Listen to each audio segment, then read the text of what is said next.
Shapiro, who's in Washington as well, director of Israel-Palestine Advocacy at Dawn, a human rights and foreign policy think tank. He joins us, as I said, from Washington.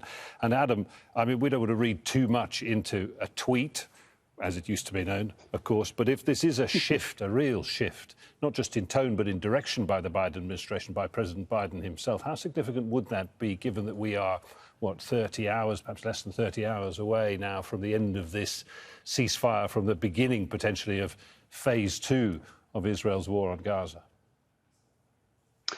Well, if we are going to see a shift, and I sincerely hope we do need more than just a tweet. We do need to see concrete steps. Now, there are a number of options the administration could take in terms of trying to advance that, but part of that, I do believe, has to be a more forthright public position towards Israel and towards this Israeli government in terms of making it clear that not only can't Israel conduct the war or war fighting as it's been doing up until now. We have heard the spokesman Kirby kind of issue these suggestions or warnings, but the reality is that the way the population is in Gaza, and increasingly, is now because of the compression of the entire population into a much smaller area, it is virtually impossible for Israel to conduct any war fighting in Gaza against anything in Gaza that wouldn't result in severe consequences for the civilian population, whether it be death through the actual bombardment or through ongoing humanitarian catastrophe and worse. And the WHO and others are warning of the health consequences if the war fighting begins again. So we're at a crucial juncture where the administration has to take concrete steps to ensure that there's not going to be any more fighting from the Israeli side, if it's serious about trying to seek a different course at this point.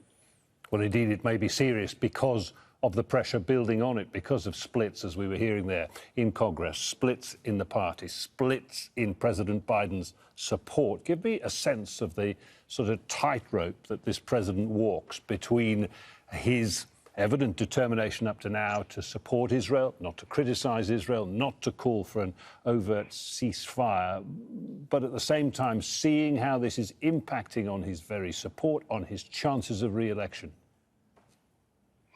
Well, his re-election has got to be paramount consideration for him, his administration, and really for the Democratic Party. And the consequences are severe. I mean, we know what a Trump administration would look like, and any of the other Republican candidates don't promise much better, frankly, for domestic policy and for other policies.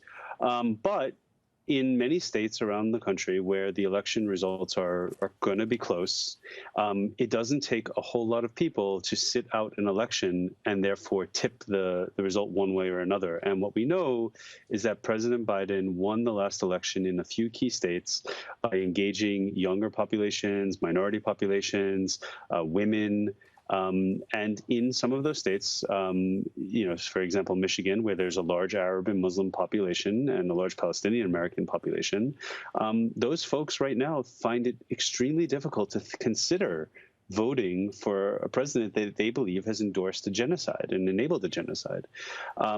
This is something that the Biden administration is going to have to work very hard at changing that perception and coming up with a policy that not only puts a halt to what's happening, but starts to undo the damage. And I think that's an extremely tall order. The big question, of course, on the ground is if this is a discernible new change in direction, in strategy by the Biden administration, and if it feeds into efforts, outreach efforts on the ground. We've got the Secretary of State, Antony Blinken, in the region. We've got Bill Burns, the CIA chief here in Qatar, no less, meeting with Qatari mediators and the head of Mossad.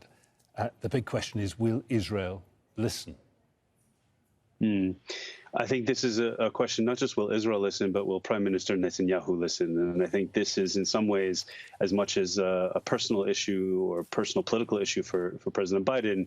It's even more so for Prime Minister Netanyahu, who has faced calls for resignation, for stepping down, continues to face those calls, is at legal jeopardy for previous matters that he's been dealing with, and quite possibly could be held accountable within the Israeli system for the failures of under his administration of October 7th in terms of the intelligence and security failures that have been clearly identified already by many in the Israeli political spectrum.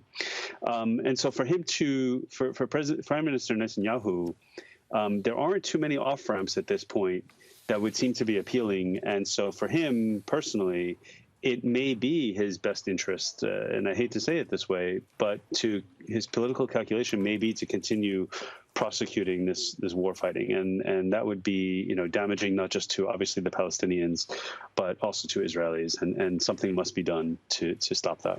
Okay, Adam Shapiro at the Human Rights and Foreign Policy think tank Dawn in Washington. Many thanks for your time.